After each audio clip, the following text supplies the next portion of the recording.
Mike McCarthy cannot be the Cowboys coach going forward. Jerry Jones was tired of the Dallas Cowboys falling short in the postseason.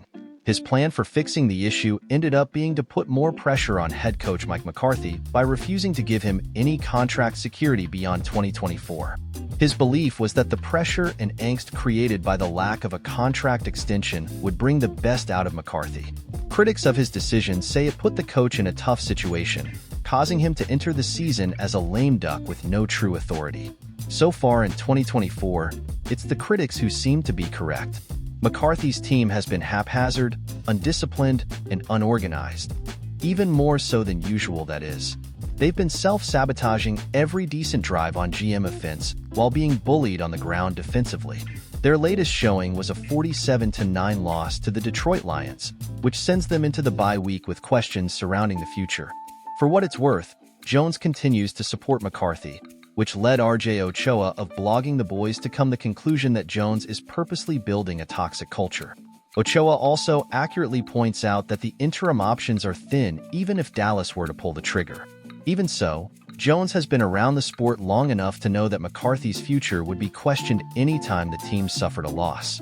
He's also been in the league long enough to know that such a lack of security hurts the coach's standing in the locker room. Players who have no reason to fear a coach are prone to tuning them out. That makes it tougher to course correct, and Jones has made sure there are no reasons to worry about McCarthy. He's already been accused of ensuring he's seen as the primary authority, which limits the influence any coach has.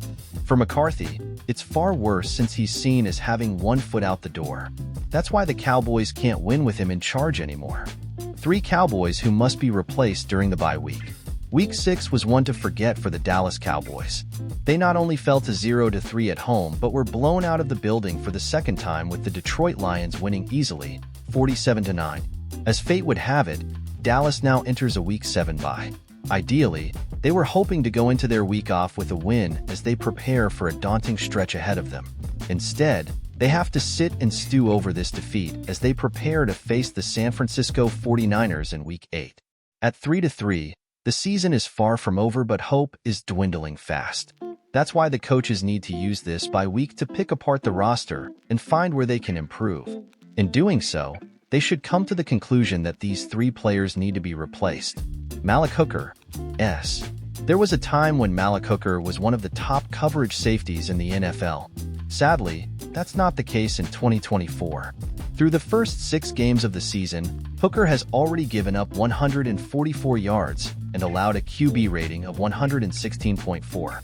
The yardage is especially worrisome given that he gave up just 149 in 2021, followed by 220 and 213 in the following 2 campaigns. At his current pace, Hooker is set to surrender 408 yards, which would be the worst total in his career. Perhaps he's lost or step, or maybe he's just a poor fit in Mike Zimmer's scheme. Whatever the problem is, Hooker can't keep playing deep safety if Dallas wants to slow down the aerial attack. Mazi Smith, DT. When Dan Quinn was the defensive coordinator, the primary knock was his inability to shut down the run. His replacement, Mike Zimmer, was expected to bring some stability to the team's run defense. Through 6 games, that hasn't been the case. There's no shortage of blame to go around, but the biggest disappointment thus far has to be Mazi Smith. A first-round pick in 2023, Smith has been an issue on the Dallas D-line. He has just 13 tackles and is currently ranked 124th out of 125 defensive tackles according to PFF. His rush grade is among the worst in the league at 30.1. This was one of the positions Dallas ignored in the offseason, and so far, they're paying for that decisions. Ezekiel Elliott, RB. Dallas frustrated the fan base when they avoided every possible running back in the 2024 NFL Draft. Their reasoning for doing so was a misguided belief that Ezekiel Elliott still had the ability to start. Everyone outside of the Jones family knew that wasn't the case, and they've been proven correct. Elliott has been a non-factor with 115 yards on 38 attempts. That's good for a career-low 3.0 yards per attempt for Zeke. Despite his poor performance, the Cowboys have kept him as their RB2. What's worse is they even gave into his concerns when he expressed displeasure with his touches. Jerry Jones initially said they were saving Elliott, which was an asinine statement. The only thing worse than this was giving him more carries in Week 6 after Rico Dowdle just had the best 2 games of his career. Elliott was once a premier back in the NFL, but that time is past. Now, he's someone who should, at the very least, be benched. Most teams, however, would outright release a player for such a slow start. The players aren't solely to blame for the Cowboys' woes. I woke up this morning thinking it was a dream. No, the Dallas Cowboys really suffered their worst loss of the Jerry Jones era on Sunday. The Detroit Lions strutted into AT&T Stadium and obliterated the Cowboys by the score of 47-9. To say I'm disappointed is an understatement. I'll be honest and say that the only reason I didn't get up and walk away from the television was because I knew I would have to sit and write about the game today. I am a man of the people. So many things went horribly wrong on Sunday afternoon. If I wrote about every single one of them, the 2025 NFL season will kick off before I'm done. Where should blame be placed? The way the team has looked this season, we can point fingers at several levels of the organization. We can blame Jerry Jones and the front office for not doing anything to bolster the roster after Dan Quinn and Aiden Durd poached several players from the defense. We can also blame Jerry Jones and the front office for not adding another playmaker on offense at the running back or wide receiver position. Blame can be placed on the players for not executing on the field. This team has too much talent to put the product on the field that we have been seeing so far this season. The players aren't solely to blame for the Cowboys' woes. If you ask me, coaching has been the main reason for the performance of the team this year. There are 3 main culprits, and they are all named Mike. Mike McCarthy. Let's start at the top with the head coach. At the end of the day, Mike McCarthy is responsible for everything under the coaching umbrella. Wins and losses, discipline, and accountability all fall in his lap, and ultimately, blame is placed on his doorstep when things aren't going well. The difference with McCarthy is that he is also the main play caller for the offense. He took over play calling duties last season when Kellen Moore departed for Los Angeles. As the coach of the Dallas Cowboys, McCarthy is always on the hot seat, but it has to be burning right now after what happened yesterday. The offense was terrible, scoring only 9 points on 3 Brandon Aubrey field goals and turning the ball over twice in the red zone.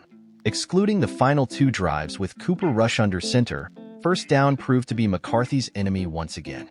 1 week after showing pre-snap motion and calling a great game to get players open, McCarthy reverted back to his old ways. On 17 first down plays, McCarthy called a run on 10 of those plays, but only averaged 1.1 yards per carry on those rushes. Constantly putting Dak and the offense in 2nd and 9 down and distance isn't a recipe for success. After establishing pre-snap motion and even orbit motion against the Steelers, all of a sudden McCarthy forgot how successful it was and went back to a static formation on 90% of offensive plays.